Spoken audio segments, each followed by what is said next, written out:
নমস্কাৰ আপোনালোক সকলোকে পুনৰবাৰ স্বাগতম জনাইছো মই মজিদ বন্ধুসকল পলকতে চামক আজি সন্ধিয়াৰ 7টা গুৰুত্বপূৰ্ণ খবৰ প্ৰথমটো খবৰ আজি শহীদ কনকলতা বৰুৱাৰ 100সংখ্যক জন্ম জয়ন্তী আৰু আজিৰ দিনটোত ৰাজ্যবাসীয়ে স্মৰণ কৰিছে 42ৰ শহীদ গৰাকী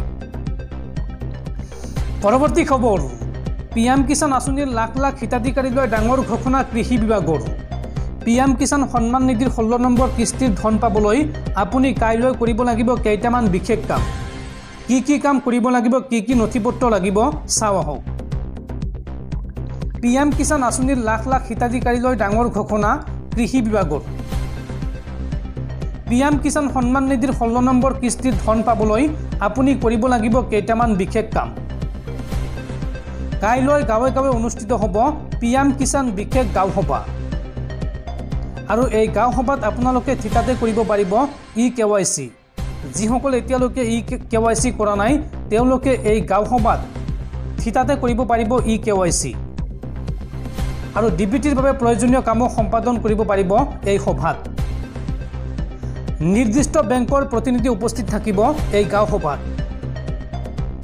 লগতে IPPB অৰ্থাৎ ইণ্ডিয়া পোষ্ট পেমেণ্ট বেংকৰ একাউণ্ট খুলিব পাৰিব হিতাধিকাৰীয়ে গাঁও সভালৈ আহোঁতে আপোনালোকে লগত নিব লাগিব নিজৰ আধাৰ কাৰ্ড আৰু পূৰ্বে ধন লাভ কৰা পাছবুক লগত নিব লাগিব হিতাধিকাৰীয়ে লগত নিব লাগিব আধাৰ সংলগ্ন মোবাইল নম্বৰ বা মোবাইল ফোন আৰু আপোনাৰ কৃষিভূমিৰ যাৱতীয় নথিপত্ৰ লগত নিব লাগিব ৰাজ্যৰ প্ৰতিখন জিলাত অনুষ্ঠিত হ'ব এই গাঁও সভা আৰু এইকেইটা কাম নকৰিলে আপুনি পিএম কিষাণ সন্মান নিধিৰ 16 নম্বৰ কিস্তিৰ ধন লাভ কৰাত অসুবিধা হ'ব পাৰে পৰৱৰ্তী খবৰ পুনৰ উত্তপ্ত হৈ পৰিছে সন্ত্ৰাসজৰ্জৰ জম্মু কাশ্মীৰ এইবাৰ জম্মু কাশ্মীৰৰ ৰাজৌৰীত পাকিস্তানী সন্ত্ৰাসবাদীৰ আক্ৰমণত শ্বহীদ হৈছে 5জনকৈ ভাৰতীয় সেনা জোৱান দেশৰ বাবে পুনৰ নিজৰ জীৱন বলিদান দিলে ভাৰতীয় সেনাই পাকিস্তানী সন্ত্ৰাসবাদীৰ আক্ৰমণত শ্বহীদ হল 5জনকৈ সেনা জোৱান শ্বহীদ হল বীৰেন্দ্ৰ সিং কৰণ কুমাৰ চন্দন কুমাৰ আৰু গৌতম কুমাৰৰ লগতে আন এজন সেনা জোৱান এই ভয়ংকৰ আক্ৰমণত আন 3জন জোৱান আঘাতপ্ৰাপ্ত হৈছে উল্লেখযোগ্য যে সেনা জোৱান কঢ়িয়াই নিয়া 2খনকৈ বাহনত আক্ৰমণ চলাইছিল সন্ত্ৰাসবাদীয়ে অশান্ত জৰ্জৰ জম্মু কাশ্মীৰৰ ৰাজৌৰীত সংঘটিত হৈছে এই ভয়ংকৰ ঘটনা সন্ত্ৰাসবাদীৰ বিৰুদ্ধে চলি থকা অভিযানৰ মাজতে সেনাৰ ওপৰত ভয়ংকৰ আক্ৰমণ চলাই পাকিস্তানী সন্ত্ৰাসবাদীয়ে আৰু গ্ৰেনেড নিক্ষেপৰ লগতে ধাৰাসাৰ গুলীবৰ্ষণ কৰে ভাৰতীয় সেনাৰ ওপৰত বুধবাৰৰ পৰা সন্ত্ৰাসবাদীৰ বিৰুদ্ধে চলি আছে ভাৰতীয় সেনাৰ অভিযান উল্লেখযোগ্য যে বিগত 22 নৱেম্বৰত জম্মু কাশ্মীৰত শ্বহীদ হৈছিল 5জনকৈ সেনাৰ জোৱান বিষয়া আৰু এইবাৰ আজিৰ দিনটোত পুনৰ 5জনকৈ সেনা জোৱান শ্বহীদ হৈছে বন্ধুসকল তাৰপিছত 4 নম্বৰ খবৰটো জনোৱাৰ আগতে আপোনালৈ এটা সৰু ৰিকুৱেষ্ট যদি তালৈকে এইটো ভিডিঅ'ত লাইক কৰা নাই তেন্তে প্লিজ এটা লাইক কৰি দিয়ক আৰু এনেকুৱা ধৰণৰ নতুন ভিডিঅ' পাবলৈ চেনেলটো ছাবস্ক্ৰাইব কৰি কাষত থকা বেল আইকনটো প্ৰেছ কৰি ৰাখক পৰৱৰ্তী খবৰ নৱবৰ্ষৰ প্ৰাকক্ষণত দেশবাসীক ভাল খবৰ দিলে মোদী চৰকাৰে হ্ৰাস পালে ৰন্ধন গেছৰ চিলিণ্ডাৰৰ দাম প্ৰতিটো বাণিজ্যিক চিলিণ্ডাৰৰ দাম কমিছে 39 টকা 50 পইচাকৈ আজিৰে পৰা কাৰ্যকৰী হোৱাকৈ এই নতুন নিৰিখ ধাৰ্য কৰা হৈছে নৱবৰ্ষৰ প্ৰাকক্ষণত ভাল খবৰ দিলে মোদী চৰকাৰে হ্ৰাস পালে বাণিজ্যিক গেছ চিলিণ্ডাৰৰ দাম 19 কেজিৰ প্ৰতিটো বাণিজ্যিক চিলিণ্ডাৰত 39 টকা 50 পইচাকৈ হ্ৰাস পাইছে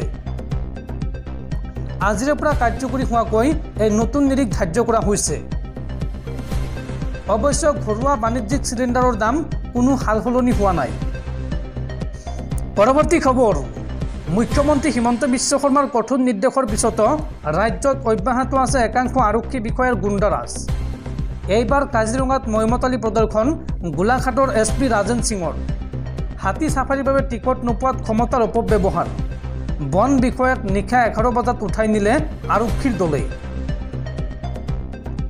কাজিৰঙাত মৈমতালি গোলাঘাটৰ SP ৰাজেন সিঙৰ।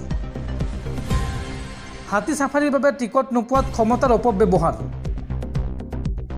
বন বিষয়াক নিশা 11 বজাত ঘৰৰ পৰা উঠাই নিলে পহৰা আৰক্ষী চকীলৈ। বন বিষয়া তৰুণ গগৈক অনাহকত হাৰাশাস্তিৰ গুৰুতৰ অভিযোগ উত্থাপন হৈছে। SP ৰাজেন সিঙে হাতী সাফাৰীৰ বাবে বিচাৰিছিল 5খন আসন, কিন্তু সকলো টিকট বিক্ৰী হোৱাত বন বিষয়াজনে দিব পৰা নাছিল টিকট, আৰু সেই কথা অৱগত হৈ টেলিফোনত গগৈক ভাবুকি দিছিল SP ৰাজেন সিঙে। অশালীন ভাষাৰে গালি গালাজ কৰি গ্ৰেপ্তাৰ কৰাৰ ভাবুকি দিছিল তৰুণ গগৈক, আৰু নিশা ঘৰৰ পৰা উঠাই আনি পুৱা 4 বজালৈকে থানাত বহুৱাই ৰাখিলে বন বিষয়াগৰাকীক, আৰু অৱশেষত পুৱা DC অৰ্থাৎ জিলায়ুক্তৰ হস্তক্ষেপতহে আৰক্ষী চকীৰ পৰা ওলাব পাৰিলে বিষয়াজনে। ৰাজেন সিঙৰ অসভ্যালিত এতিয়া মানসিকভাৱে ভাগি পৰিছে বন বিষয়া তৰুণ গগৈ। পৰিয়ালৰ লোকৰ কাজিৰঙা দৰ্শনৰ বাবে টিকট দাবী কৰিছিল SP ৰাজেন সিঙে, আৰু এতিয়া এজন জ্যেষ্ঠ আৰক্ষী বিষয়াৰ মুকলি গুণ্ডাৰাজত তীব্ৰ প্ৰতিক্ৰিয়াৰ সৃষ্টি হৈছে সমগ্ৰ কাজিৰঙাত। পৰৱৰ্তী খবৰ, সাৱধান, দেশত পুনৰ আৰম্ভ হৈ গ'ল কোভিডৰ সংহাৰ। কোভিডত আক্ৰান্ত হৈ পুনৰ দেশত এদিনতে 6জন লোকৰ মৃত্যু হৈছে। কেৰালাত অধিক ভয়াৱহ ৰূপ লৈছে মহামাৰী COVID-19। দেশত পুনৰ আৰম্ভ হৈ গ'ল কোভিডৰ সংহাৰ। কোভিডত আক্ৰান্ত হৈ দেশত এদিনতে মৃত্যু হৈছে 6জন লোকৰ। বৰ্তমান কেৰালাত অধিক ভয়াৱহ ৰূপ লৈছে মহামাৰী COVID-19। কেৱল কেৰালাতে কৰোনাত আক্ৰান্ত হৈ 3জন লোকৰ মৃত্যু হৈছে। কৰ্ণাটকত 2জন আৰু পাঞ্জাৱত দুজন কৰোনাত আক্ৰান্তৰ মৃত্যু হৈছে। দেশৰ ভিতৰতে কেৰালাত কৰোনাত আক্ৰান্তৰ সংখ্যা সৰ্বাধিক, আৰু দেশত বিগত 2 সপ্তাহত মৃত্যু হোৱা লোকৰ সংখ্যা 22 গৰাকী। বৰ্তমান দেশত কোভিড আক্ৰান্তৰ সংখ্যা 2669 গৰাকীলৈ বৃদ্ধি পাইছে। কোভিডৰ নতুন ভেৰিয়েণ্ট JN.1ও দেশত লৈছে ভয়াৱহ ৰূপ। দেশত এতিয়ালৈকে JN.1ত আক্ৰান্তৰ সংখ্যাই চুইছে 21ৰ ঘৰ। পৰৱৰ্তী খবৰ, ভুৱা শিক্ষকৰে ভৰি পৰিছে ৰাজ্যৰ শিক্ষা বিভাগ। ভুৱা নথিৰে শিক্ষকতা কৰি আছে ৰাজ্যৰ 29 গৰাকী শিক্ষকে। বিভাগীয় তদন্তত পোহৰলৈ আহিছে এই ভয়ংকৰ জালিয়াতিৰ তথ্য। ভুৱা নথিৰে শিক্ষকতা কৰি আছে ৰাজ্যৰ 29 গৰাকী শিক্ষকে। বিভাগীয় তদন্তত পোহৰলৈ আহিছে এই ভয়ংকৰ জালিয়াতিৰ তথ্য। বিভাগৰ চকুত ধূলি দি ভুৱা নথিৰে দীৰ্ঘদিনে কৰি আহিছিল চাকৰি।